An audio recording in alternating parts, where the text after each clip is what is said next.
1. Stand up and straighten your shoulders. Lobsters in the territory. Like most people, you probably don't think about lobsters very often, too, except when you eat them.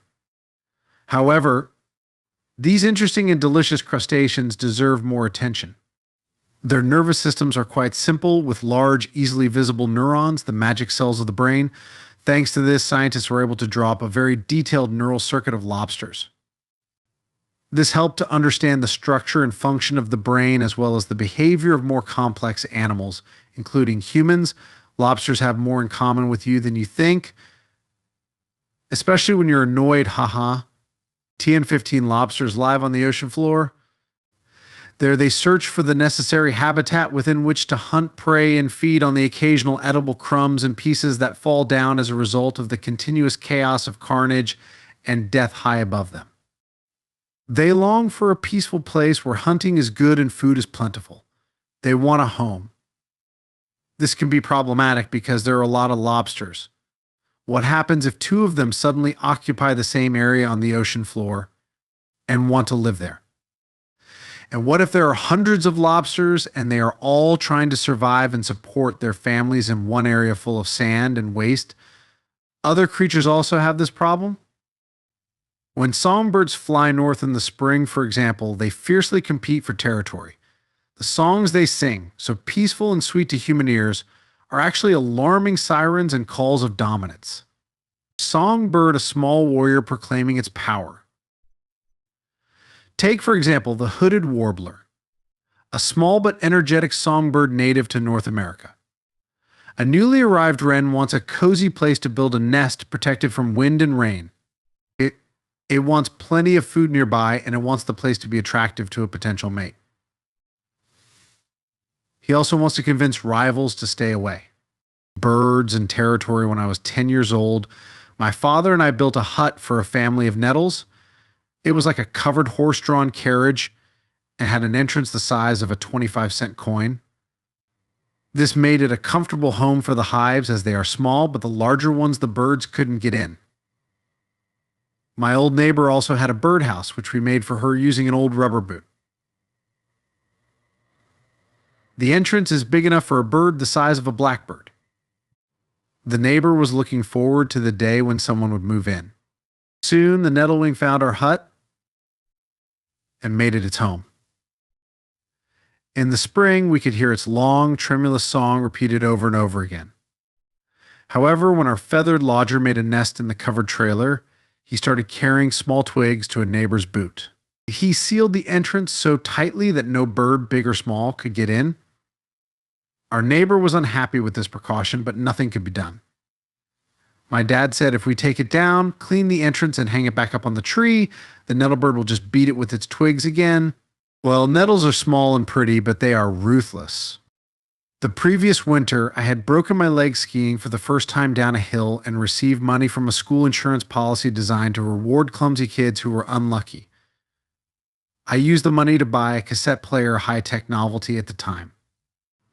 My dad suggested that I sit in the backyard, record the singing of a nettle warbler, and then play it back to see what would happen. So I went outside with the sun shining brightly and for several minutes recorded the chirping of the nettle warbler as it fiercely made its claim to ownership of the territory. Then he let it hear his own voice. This little bird, 3 times the size of a sparrow, began to attack me and my turntable, swooping down in a dive and flying back and forth within inches of the speaker. We have seen this behavior many times, even without the turntable. When a larger bird dared to sit down to rest in one of the trees near our birdhouse, there was a good chance that it would be pushed off the branch by our kamikaze nettle wren. In general, nettles and lobsters are very different. Lobsters do not fly, sing, or sit on trees. Nettles have feathers, not a strong shell. They cannot breathe underwater, and they are not served with butter. However, both are similar in important ways. For example, they are all obsessed with status and position, like many other creatures.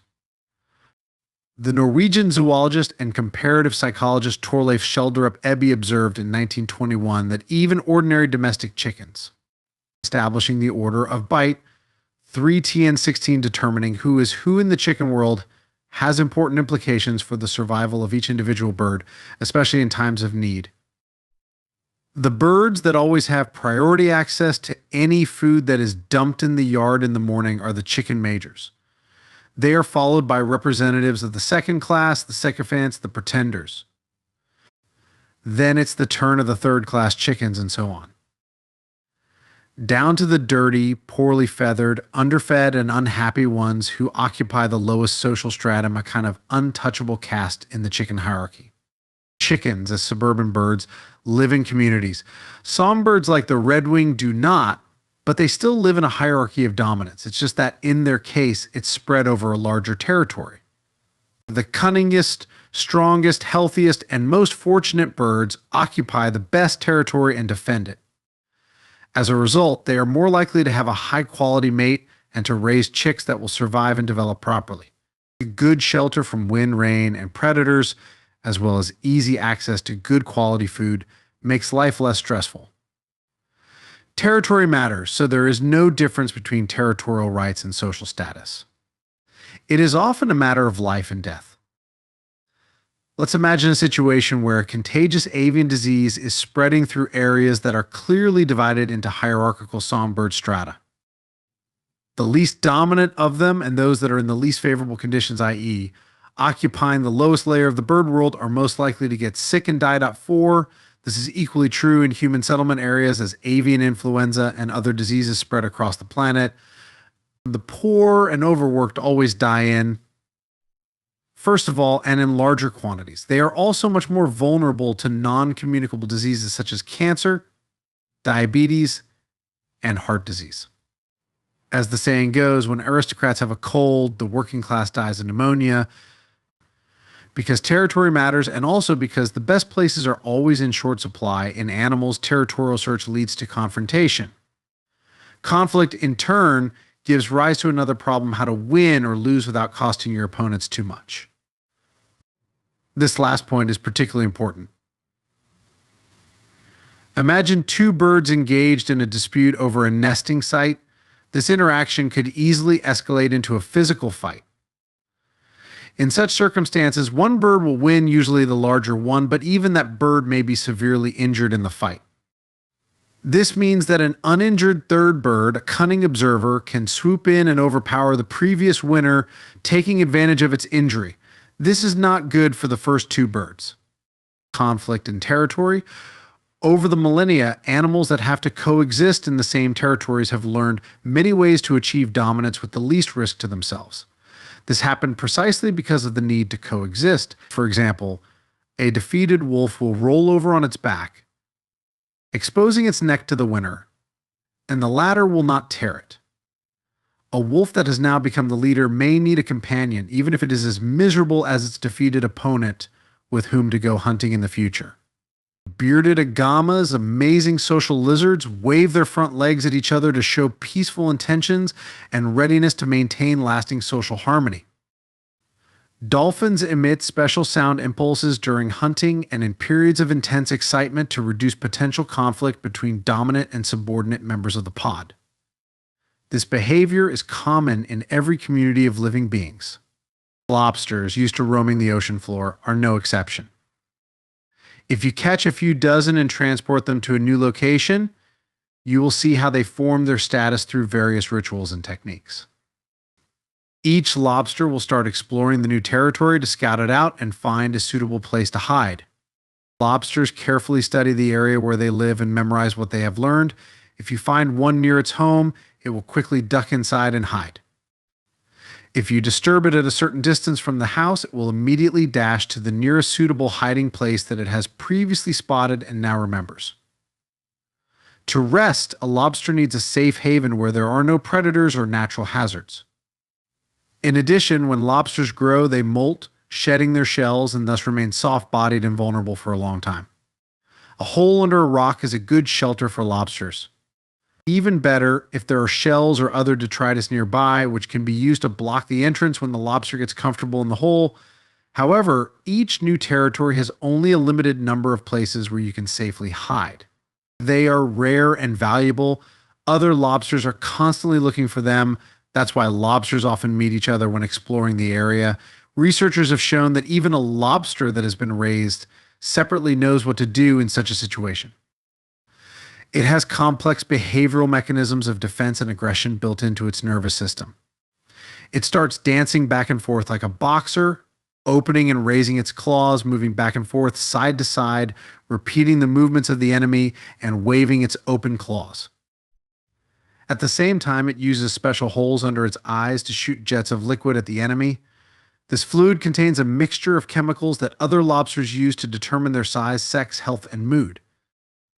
Sometimes one lobster immediately realizes that its claws are much smaller than those of its opponent and retreats without a fight. The chemical information that lobsters exchange when they shoot jets can have the same effect it convinces the weaker or less aggressive lobster to retreat. This is a level 1 conflict resolution. However, if the two lobsters are similar in size and strength, or if the exchange of fluids is not sufficiently informative, then they move on to resolve the conflict at level 2. With antennae wagging furiously and claws bent down, one will advance and the other will retreat. After that, on the contrary, the defender will advance and the aggressor will retreat. After a few rounds of this behavior, the more timid lobster may decide that it is not in its best interest to continue the confrontation.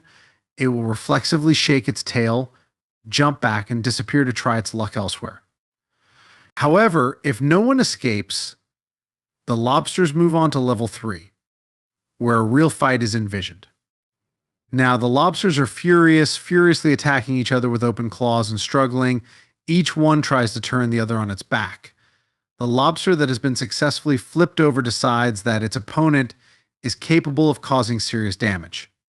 Usually he gives up and walks away, although he remains terribly dissatisfied and makes endless gossip about the winner behind his back.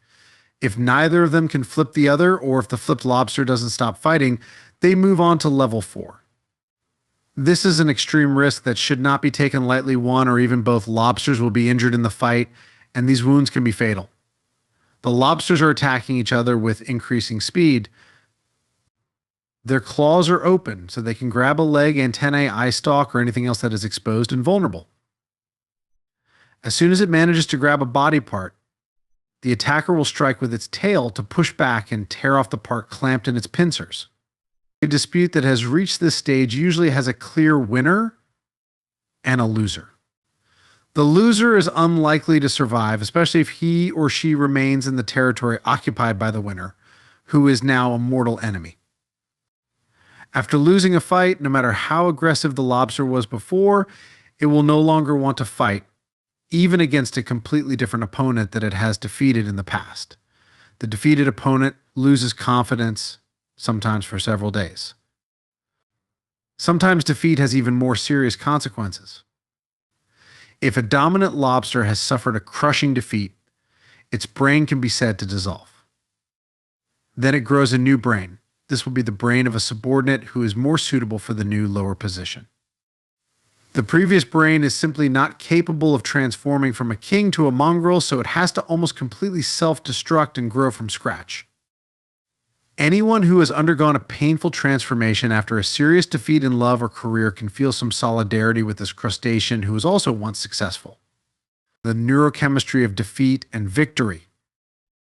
The brain chemistry of a lobster that has been defeated is fundamentally different from that of a winning lobster. You can see it in their posture. Whether a lobster is confident or timid depends on the ratio of two chemicals that modulate the communication between lobster neurons serotonin and octopamine. Winning increases the ratio of the former to the latter. A lobster with high levels of serotonin and low levels of octopamine is bold and confident and is much less likely to back down when challenged. This is because serotonin helps regulate postural flexibility. A flexible lobster positions its legs and claws in a way that makes it look like to appear tall and dangerous, like Clint Eastwood in a Western movie. If you expose a lobster that has been defeated to serotonin, it will straighten its body and attack even those who have defeated it before, and it will fight longer and with greater persistence. The drugs prescribed to people with depression are selective serotonin reuptake inhibitors and have very similar chemical and behavioral action, so the pros have even cheers up the lobsters. This is a stunning manifestation of the continuity of the evolution of life on Earth. The winter is characterized by high levels of serotonin and low levels of octopamine. The opposite neurochemical composition, a high ratio of octopamine to serotonin, gives us a defeated, crumpled, depressed, exhausted, sneaky lobster that tends to lurk in corners and disappear at the first sign of danger. And serotonin and octopamine also regulate the tail flick reflex, which is used by lobsters to move backwards quickly when they need to escape. It is easier to induce this reflex in a defeated lobster. An echo of this can be seen in the enhanced startle reflex of soldiers or children who have been beaten people with post-traumatic stress disorder. The principle of unequal distribution, when the defeated lobster regains its courage and decides to fight again, it is more likely to lose than it would have been predicted based on the results of previous battles. On the other hand, an opponent who has already won is more likely to win again. In the world of lobsters, winner takes all is the same as in human society, where the richest 1% have as much wealth as the poorest 50%. In this same world, the richest 85 people have as much as the poorest 3.5 billion. The same cruel principle of unequal distribution extends beyond the financial sphere and is valid wherever creative production is required. Most scientific works are published by a small group of scientists. A tiny fraction of musicians create almost all recorded commercial music. A handful of authors sell all books. 1.5 million individual titles are sold annually in the United States. However, only 500 of them sell more than 100,000 copies. It's the same with classical composers like Bach. Beethoven, Mozart, and Tchaikovsky, these four composed virtually all the music performed by modern orchestras.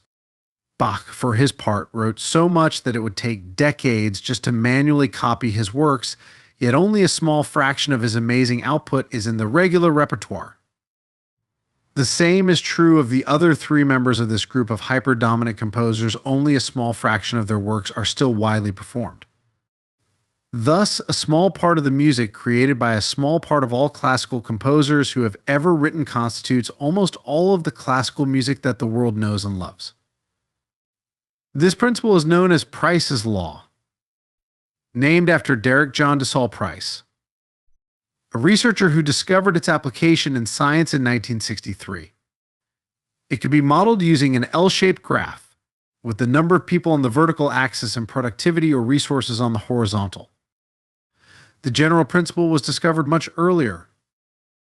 Wilfredo Pareto, 1848 to 1923, an Italian polymath, noted its application to the distribution of wealth in the early 20th century. This principle has proven to be true for all societies ever studied, regardless of the form of government. It also applies to the population of cities. Almost all people live in a very small number of cities. The mass of celestial bodies, all matter is concentrated in a small number. The frequency of words and language, 90% of communication, is only 500 words, and many other things. Sometimes this is called the Matthew Principle, Matthew 25:29, based on perhaps the most severe statement ever attributed to Christ: to everyone who has, more will be given, and to him will be added, but to him who does not have, even what he has will be taken away from him. You have to be the Son of God to be able to make an authoritative statement, even to crustaceans. Let's get back to our capricious sea creatures. It doesn't take long to test each other's strength, so lobsters learn who they can get along with and who they should avoid. Once they figure this out, the hierarchy built in this way becomes extremely stable. The winner, after winning, will only have to wave his antennae threateningly, and his former opponent will disappear, kicking up a cloud of sand. The weaker lobster will give up trying and accept its low status, while remaining with its legs still attached. It is quite different with the winning lobster that occupies the best shelter it can fully rest, eating good food. He demonstrates his dominance in the conquered territory to everyone, driving the conquered lobsters out of their holes at night just to remind them who is in charge. All the girls' female lobsters, which also fight fiercely for territory during the obvious maternal stages of their existence, instantly identify the winning male, after which they are strongly attracted to him. In my opinion, this is a brilliant strategy. It is used by females of a wide variety of species, including humans. Instead of wasting effort on identifying to find the best man in matter that requires complex calculations, women rely entirely on machine calculations performed by the dominance hierarchy. They let the males compete with each other, and then they find lovers skimming the cream. This is very similar to what happens with the price on the stock market, where the value of any particular enterprise is determined by the competition of all. When the females are ready to shed their shells and become softer literally, they become interested in mating. They begin to scurry around the bed of the dominant lobster, spraying their seductive scents and aphrodisiacs in his direction, trying to seduce him. Aggressiveness has made him successful, so he is likely to react accordingly dominantly and irritably. He's also big, healthy, and powerful. It's not an easy task to switch his attention from fighting to mating. However, if he is properly seduced, he will change his behavior towards the female. It's the lobster equivalent of 50 Shades of Grey, the book that broke all records for fastest sales, the eternal story of Beauty and the Beast, the archetypal love story. This pattern of behavior is always present in sexually explicit literary fantasies, which are as popular among women as provocative images of naked women among the male tribe. However, it should be noted that physical strength alone is by no means a sustainable basis for long-term dominance. This was demonstrated by the efforts of the Dutch primatologist Frans de Waal. In the groups of chimpanzees he studied, successful males had to reinforce their physical prowess in the long run with more sophisticated abilities.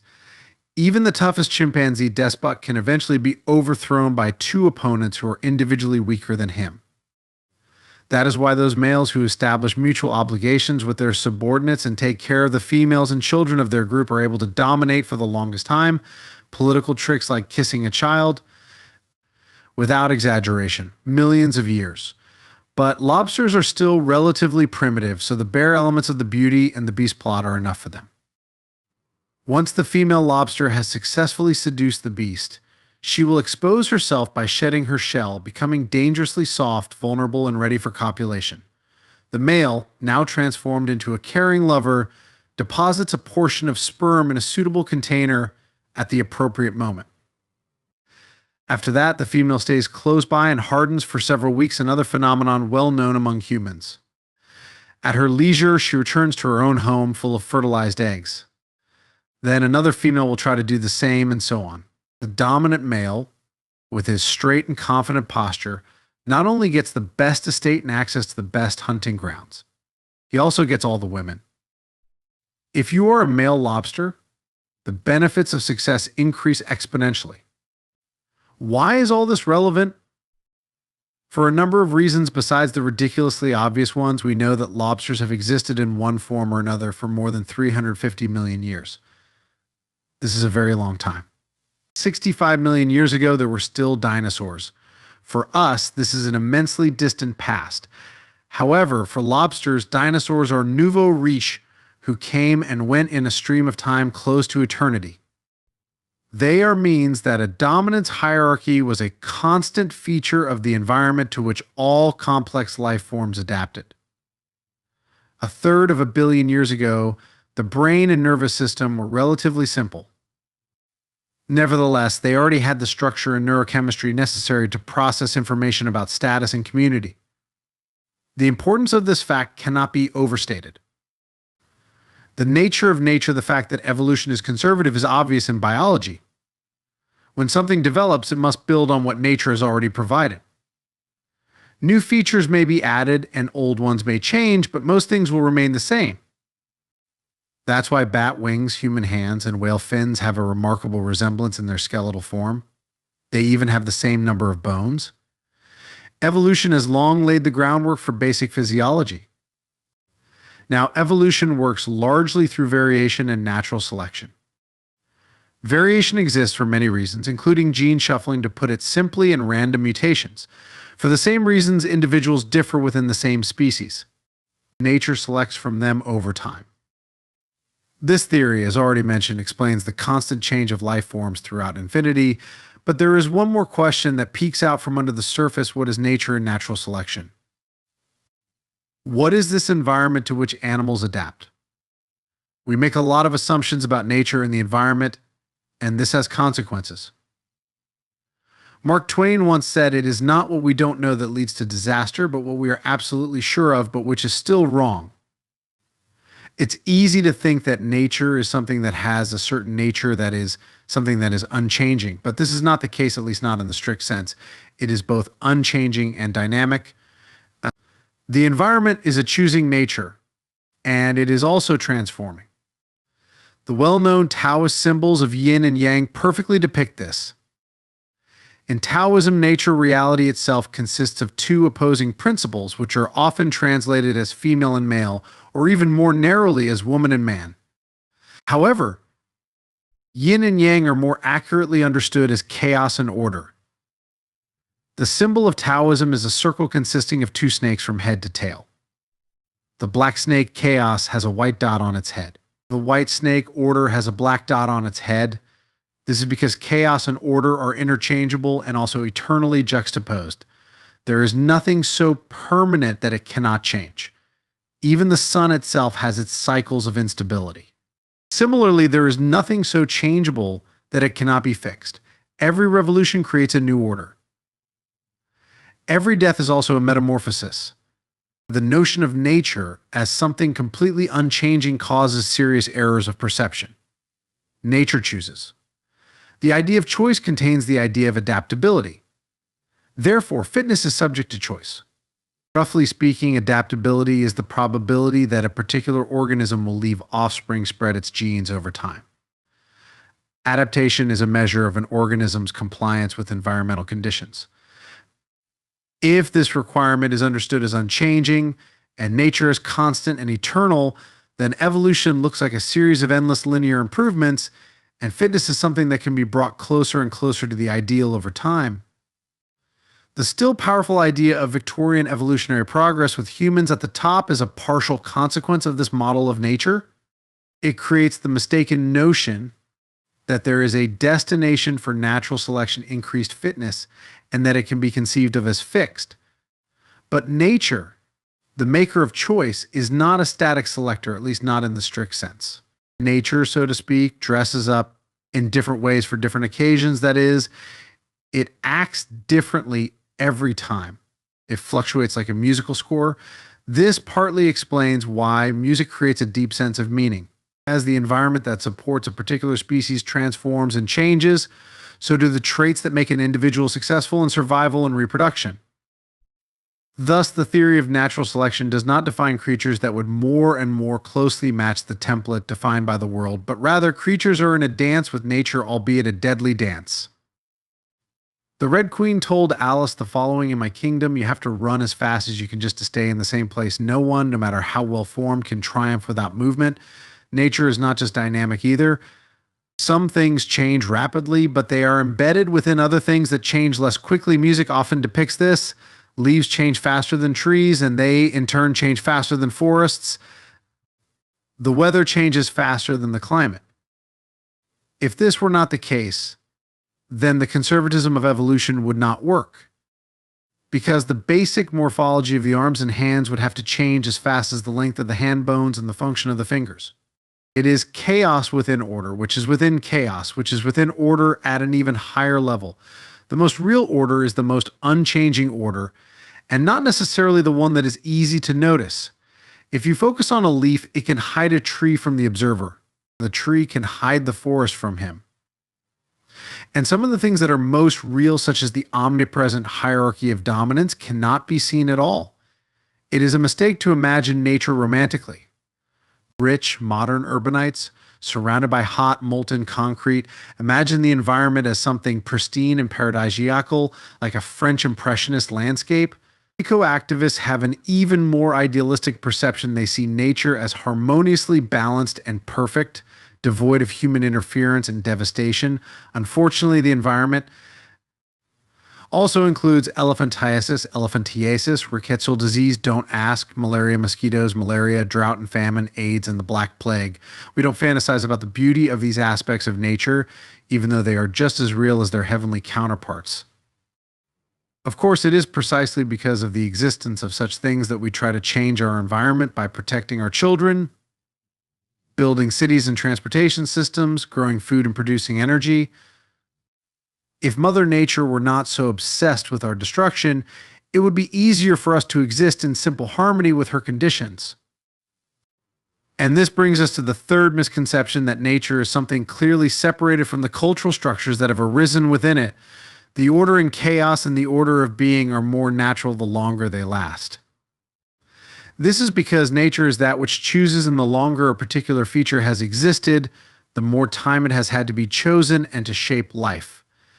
It doesn't matter if the feature is physical and biological or social and cultural. In the Darwinian view, only immutability matters, and the hierarchy of dominance, no matter how social or cultural it may seem, has existed for 500 million years. It is eternal. It is real. The hierarchy of domination is not capitalism. And not communism, for that matter. It is not the military-industrial complex. It is not patriarchy, a disposable, vulnerable to change, arbitrary cultural artifact. It is not even a human creation, not in the deepest sense. On the contrary, it is an almost eternal aspect of the environment. Most of the things that are blamed on those other, more ephemeral phenomena that are actually the consequences of the continued existence of a hierarchy of dominance. We in the highest sense, the US that has existed since the beginning of life, have lived in a hierarchy of dominance for a very, very long time. We have been fighting for a place in the hierarchy since before we had skin, arms, lungs, or bones. There is nothing more natural than culture. Hierarchies of dominance are older than trees. So the part of our brain that keeps track of our place in the hierarchy is extremely ancient and fundamental. It is the main control system that modulates our perceptions, values, emotions, thoughts, and actions. It has a powerful influence on every aspect of our being, both conscious and unconscious. That's why when we are defeated by someone, we act like lobsters who have lost a fight. We slouch. We stare at the ground. We feel threatened, painful, anxious, and weak. If the situation does not improve, our depression becomes permanent. Under such conditions, we are not able to fight back as life demands, so we become easy prey for abusers with thicker armor. It's not just the behavioral and empirical similarities that are striking. Most of the basic neurochemistry is the same. There is serotonin, a chemical compound that controls the posture, escape of lobsters. Lobsters from lower levels of the hierarchy produce relatively low amounts of serotonin. This also applies to humans from lower levels, and these low volumes decrease with each defeat. Low levels of serotonin lower self-confidence. There is also a greater reaction to stress, and physical preparedness for unforeseen situations takes more energy. After all, anything can happen at the bottom of the hierarchy at any moment, and rarely something good. Less happiness, more pain and anxiety, sickness, shorter life expectancy both among crustaceans and humans. Higher places in the dominance hierarchy and higher serotonin levels in those who occupy those higher places are characterized by less sickness, unhappiness, and mortality, even if factors such as absolute income or, for lobsters, the amount of edible remains do not change. The importance of this cannot be overstated. Top and bottom deep inside you, at the very base of your brain, below your thoughts or feelings, there is an indescribably ancient, primitive calculator. It clearly tracks where you are in society, say, on a scale from 1 to 10. If you are number 1, you have the highest level of status, then you are stunningly successful. If you are a male, you have privileged access to the best places to live and the best food. People jostle for the opportunity to please you. You have unlimited opportunities for romantic and sexual relationships. You are a successful lobster, and the most attractive females line up and compete for your attention. If you are a female, you have access to many first-class suitors, tall, strong, and symmetrical, creative, reliable, honest, and noble. And just like your dominant male counterpart, you will fight fiercely, even ruthlessly, to improve your place in the female mating hierarchy, which is also built on competition. Although you're less likely to use physical aggression, you have many effective verbal tricks and strategies at your disposal, including slander your rivals, and you may well be an expert at it. If, on the contrary, you have the 10th level of status, the lowest level, then whether you are a man or a woman, you still have nowhere to live, and if you do, it is only in a bad place. The food is terrible, even if you are not completely hungry. You are in poor physical and mental condition. No one is interested in you romantically, except for those who are similarly desperate. You are more likely to get sick, age early, and die young, and there will be few people who will mourn you, if anyone at all. Even the money may not be of any use to you. You won't know how to use it because using money properly is complicated, especially if you have never seen it before. Money can make you vulnerable to dangerous temptations, such as drugs and alcohol, which give you more pleasure the longer you are deprived of it. And money can also make you prey to predators and psychopaths who thrive on exploiting those at the bottom of society. The bottom of the hierarchy of existence is a terrible, dangerous place. The ancient part of your brain specialized in determining dominance monitors how other people treat you. From this, it determines your value and establishes your status. If others don't see any value in you, then this meter limits the availability of serotonin. This makes you physically and psychologically more susceptible to any circumstances or events that can trigger emotions, especially if they are negative. And you need this ability. Unforeseen situations are commonplace on the bottom, so you have to be prepared to survive. Unfortunately, this physical hyperaction, this constant vigilance burns up a lot of precious energy and physical resources. This reaction is what is called stress. This phenomenon is not exclusively psychological, in fact. The psycho aspect is not even the main one. Unfortunate circumstances impose real limitations, and stress is a reflection of this. Operating at rock bottom, the ancient brain meter suggests that even the slightest unforeseen obstacle can trigger an uncontrollable chain of bad events that you will have to deal with alone, since reliable friends are truly rare on the margins of society. Therefore, you will constantly sacrifice what you could physically save for the future. Instead, you have to spend this resource to strengthen your readiness and ability to react immediately in the present. When you don't know what to do, you have to be ready to do anything and everything if necessary. It's like sitting in a car, pushing the gas and brake pedals all the way down. Stay in this state too long, and everything will start to fall apart. During crises, the ancient meter even shuts down the immune system, immediately wasting the energy and resources needed for your health in the future. It makes you impulsive. For example, you will jump at any temporary opportunity for mating and pleasure, no matter how low level, shameful, or illegal. This will greatly increase the likelihood that you will live recklessly, seizing on rare chances for pleasure, or even die for them. Physical activity caused by being prepared for unforeseen situations will exhaust you in every sense. Conversely, if you have high status, then the cold mechanics of the counter, even more ancient than the original, will assume that your niche is safe, that you are productive and wealthy, and that you have excellent social support. The counter is certain that the probability of harm is low, so it is safe to ignore it. Change can be an opportunity, not a disaster. Serotonin flows like a river. This makes you confident and calm. You stand up straight, not hunched over, not in a state of constant readiness. Since your place is safe, the future is likely to be good. It will be beneficial to think in the longer term and plan for a better tomorrow. There is no need to impulsively grasp at any crumbs, because there is every reason to believe that good things will continue to be available. You can postpone pleasure without giving it up forever. You can afford to be a reliable and prudent citizen. Failure, sometimes the meter mechanism can malfunction. Irregular sleeping and eating can interfere with its operation. Uncertainty can confuse it. The body, with its various parts, must function like an orchestra after a good rehearsal. Each system has to play its role correctly and at the right time, otherwise chaos and disorderly noise will result. That's why routines are so important. The everyday actions we repeat every day should be automated. They should be turned into stable and reliable habits so that they cease to be complex and become predictable and simple. This can be seen most clearly in the example of young children. They are pleasant, humorous, and playful when their sleep and eating routines are stable, and in their absence, they are terrible, cranky, and disgusting. That's why I always ask my clients about sleep first. Do they wake up in the morning at about the same time as the average person? And does the wake up time change from day to day? If the answer is no, the first thing I advise is to organize their sleep.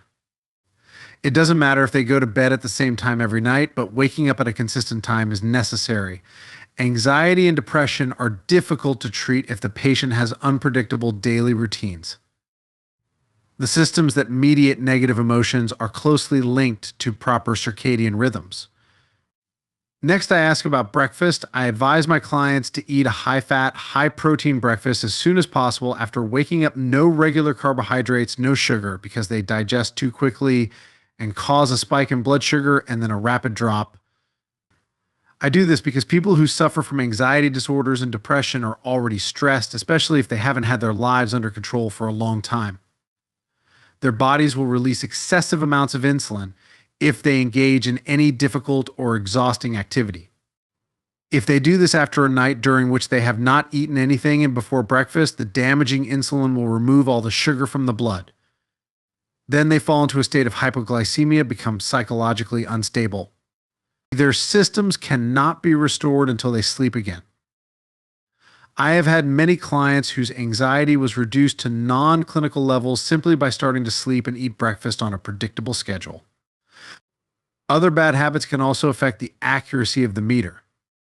Sometimes this happens directly. The biological reasons for this are not entirely clear, and sometimes it happens because these habits start a complex positive feedback loop.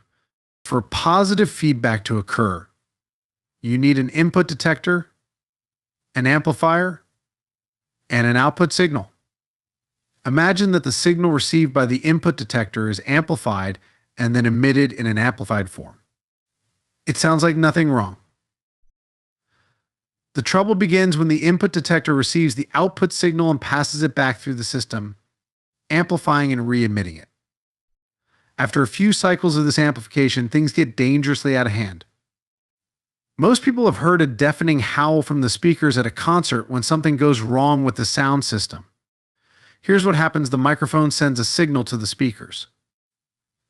The speakers output this signal. The microphone can pick up the release signal and send it back into the system if it's too close to the speakers or if the signal is too loud. The sound very quickly amplifies to an unbearable level, enough to destroy the speakers if left unchecked.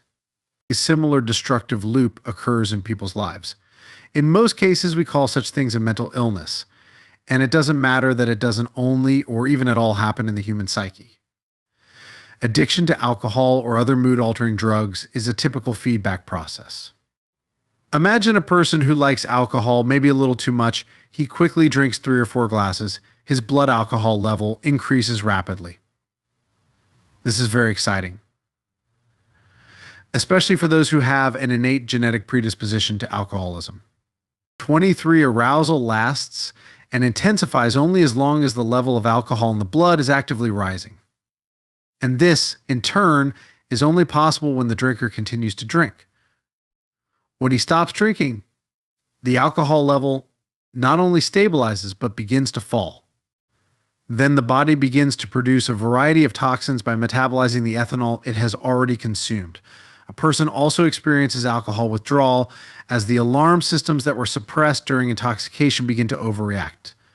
A hangover is an alcohol withdrawal syndrome, a kind of withdrawal that often kills alcoholics that begins shortly after cessation of consumption.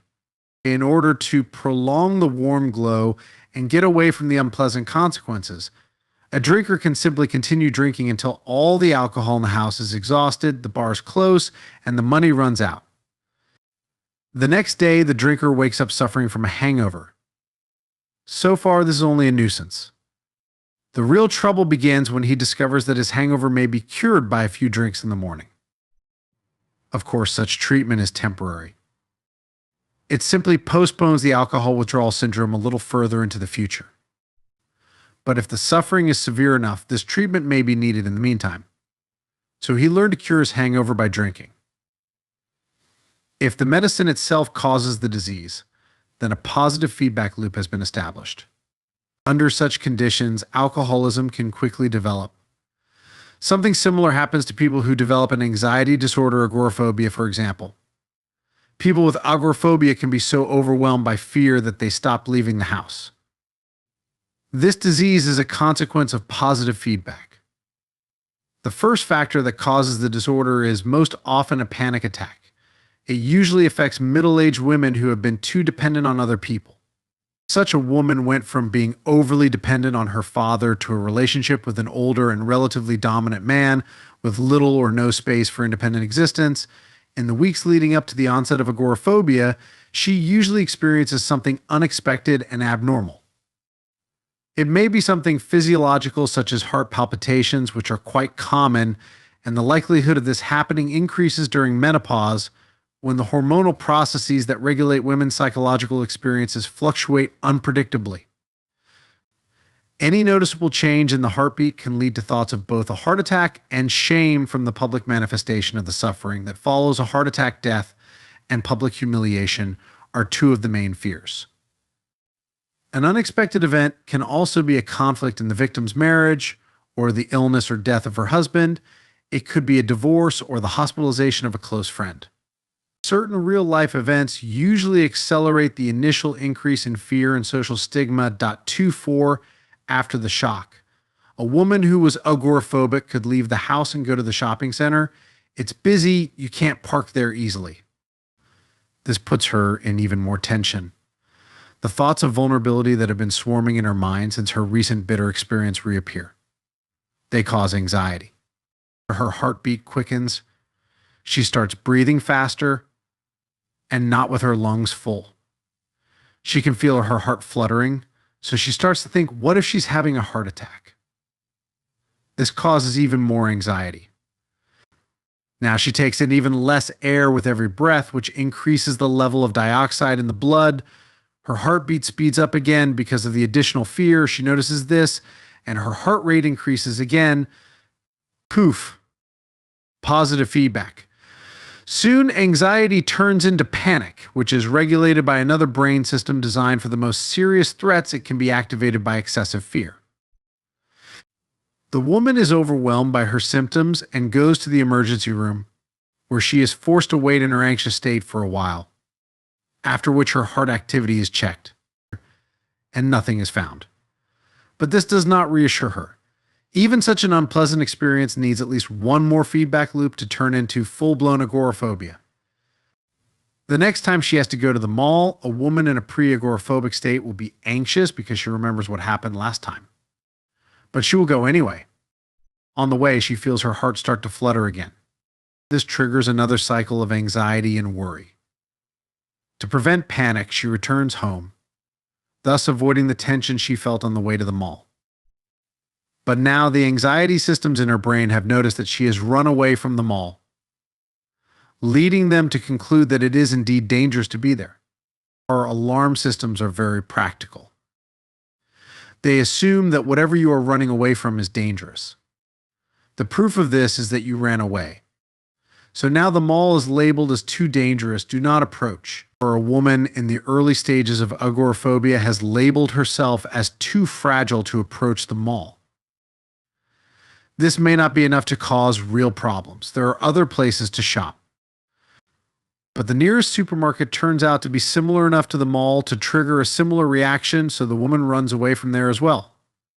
Now, supermarkets are also in that category. Then the corner store will be added. Then buses, taxis, and the subway. Soon it will be everything. An agoraphobic woman eventually begins to fear her own home. She would run away from there too if she could, but she can't. So she gets stuck in her house. Running away because of anxiety makes everything you run away from even more anxious. Running away because of anxiety makes you smaller and the world more dangerous. There are many systems of interaction between the brain, body, and social world that can get caught up in a positive feedback loop. Depressed people, for example, may feel unnecessary and burdensome, as well as sick and depressed with grief. This causes them to disconnect from friends and family. This alienation makes them lonelier, more isolated, making them more likely to feel unwanted and burdensome. Then they alienate themselves even more. In this way, depression spirals downward and intensifies.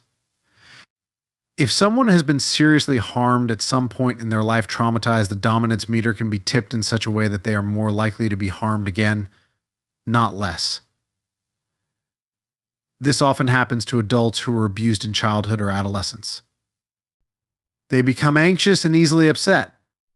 To protect themselves, they take a defensive posture and try not to look directly into the eyes, as this can be interpreted as a claim to dominance. This means that the damage caused by bullying lowered social status and confidence can continue even after the bullying itself has stopped. 25 in the simplest cases, people who were humiliated in the past grow up and start a new, more successful life. But they don't notice something. Their adaptations to the previous reality remain and now are counterproductive. They make these people more tense and insecure than they need to be. There are also more complicated cases. If submission becomes a habit, it makes a person more tense and less confident than necessary, and their habit of submission continues to attract negative attention from their abusers, who are not as successful and numerous, but still exist in the adult world.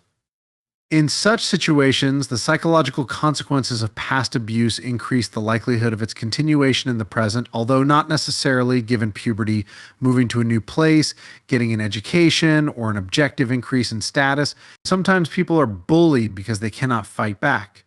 This happens to people who are physically weaker than their opponents.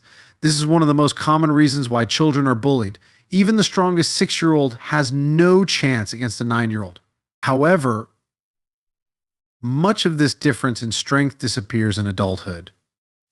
This is due to the relative equalization of physical size, with the exception of the difference between men and women. The former tend to remain taller and stronger, especially in the upper body, as well as the harsher punishments that are usually imposed on adults who continue to use physical methods of intimidation.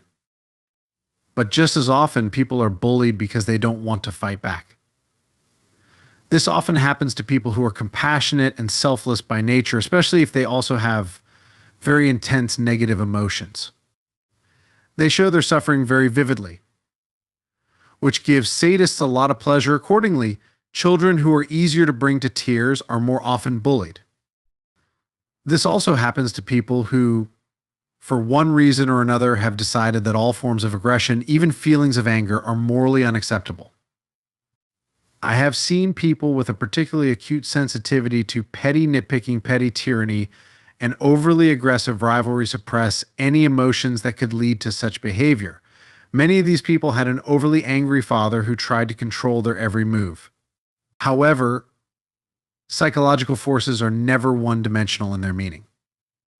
While anger and aggression have a truly terrifying ability to generate violence and bloody chaos, this is balanced by the fact that in times of discord, uncertainty, and danger, they can resist oppression, speak the truth, and motivate decisive forward movement. There are people who are simply compassionate and selfless, as well as naive and vulnerable to exploitation, whose capacity for aggression is suppressed by too narrow morality.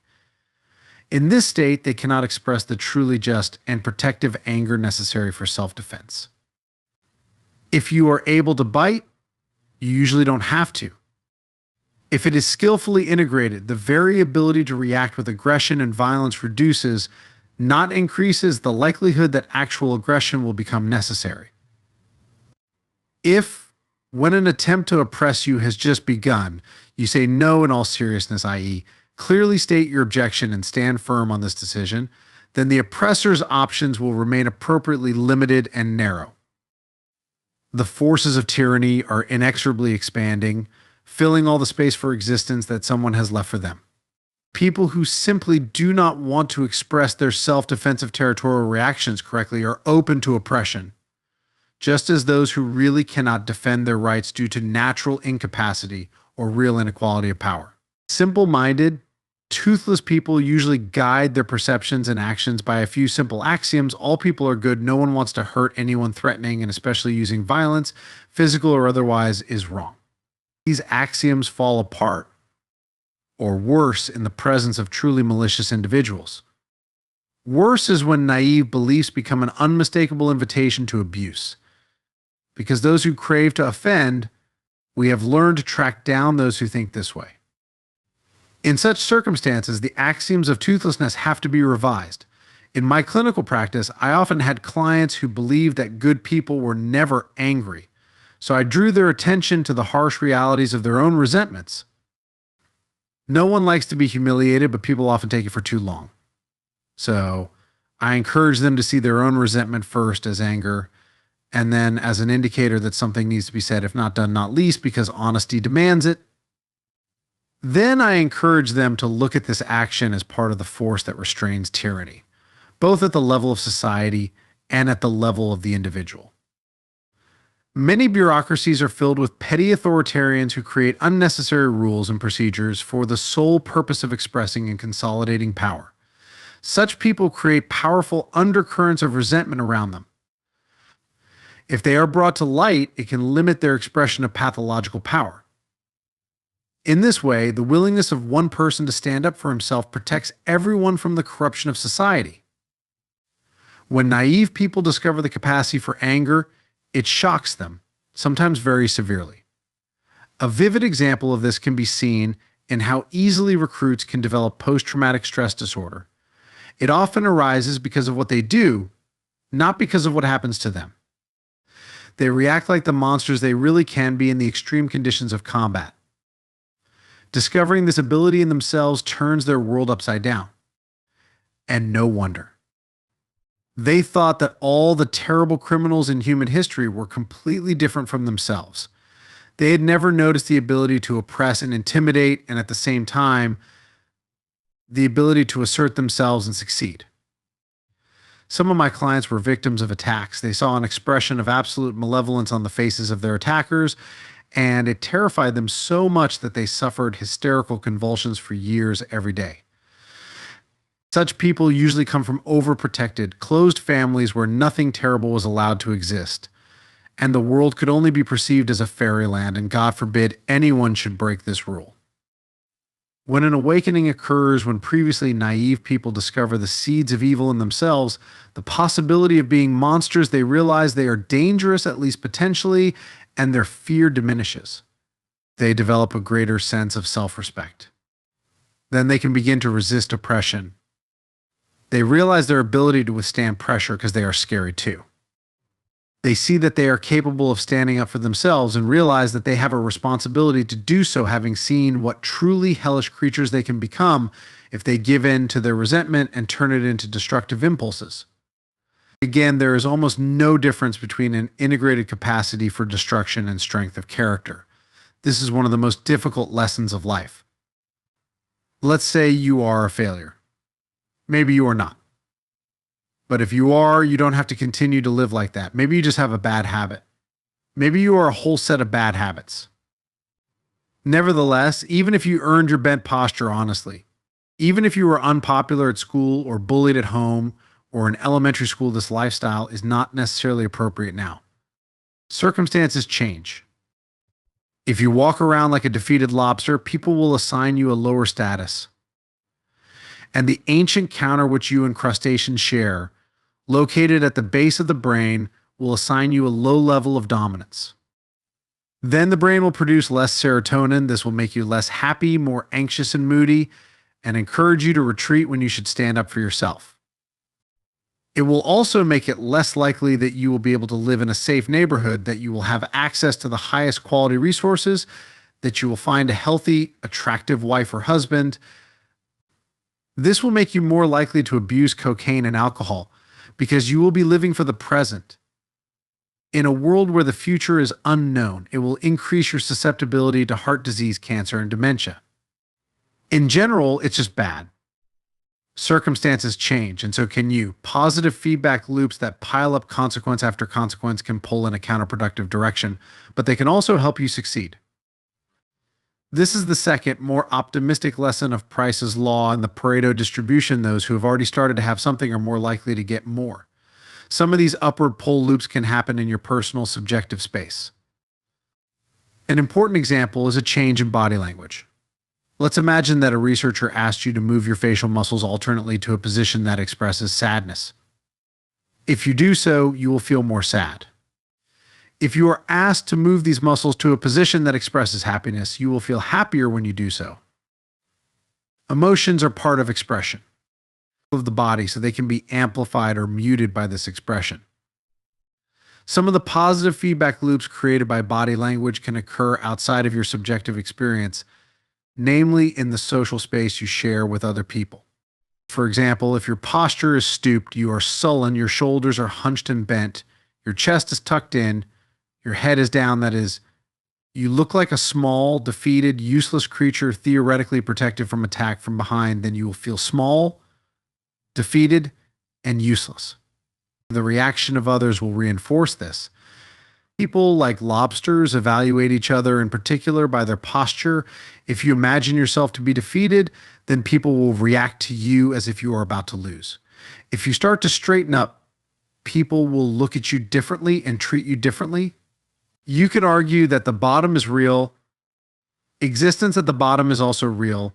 You cannot change something so fixed by simply changing your posture.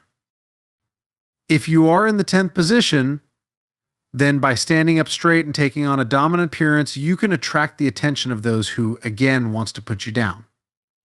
Well, I don't deny it. But standing up with your shoulders back is not just a physical action, because you are not just a body. You are, so to speak, a spirit as well as a psyche. To stand up physically implies and requires that you also stand up metaphysically. To stand up means to voluntarily accept the burden of being. When you voluntarily meet the demands of life, your nervous system reacts in a completely different way. You are responding to a challenge, not preparing for a disaster. You see the gold of the dragon's treasures, not cringe in fear of the dragon itself, which is also painfully real. You take a step forward to take your place in the hierarchy of dominance, to occupy your territory, being ready to defend it, expand it, and transform it. All this can happen practically or symbolically, as a physical or conceptual restructuring. Standing up and squaring your shoulders means accepting the terrifying responsibility of life with wide eyes. It means daring to voluntarily transform potential chaos into livable order. It means accepting the burden of self-conscious vulnerability, accepting the end of the unconscious paradise of childhood where finitude and mortality are only vaguely perceived.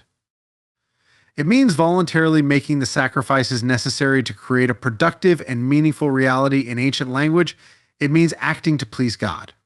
Standing up and squaring your shoulders means building an ark to protect the world from the flood, leading your people through the desert after they have escaped tyranny, moving away from the comfort of home and land, and speaking a prophetic word to those who do not care for widows and children. It means carrying the cross symbolized by the letter X, the place where you and nature intersect so fiercely. It means throwing a dead, stiffened, and too tyrannical order back into the chaos in which it was created. It means enduring the uncertainty that this creates and establishing a more effective and efficient order accordingly. So pay close attention to your posture. Stop hunching over and hunching over. Speak frankly. Put your desires forward as if you have the right to them at least as much as they do. Walk with your head held high and look forward with determination. Dare to be dangerous. Encourage serotonin to flow fully through the neural pathways that desperately need its calming effects. People, including you, will begin to think that you are competent and capable, or at least not immediately assume otherwise. Encouraged by the positive reactions you begin to receive, you will become less anxious. You will then find it easier to pay attention to the subtle social cues that people exchange when they are talking. Your conversations will flow better with fewer awkward pauses.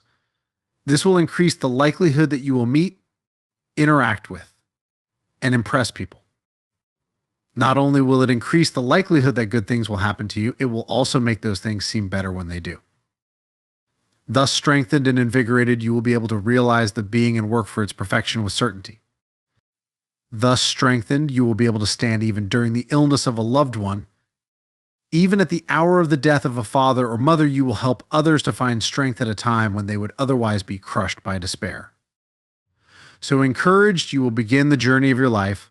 Let your light shine on the hill of heaven and chase your fair share. Then the meaning of your life may be enough to keep the defiling influence of mortal despair at a proper distance.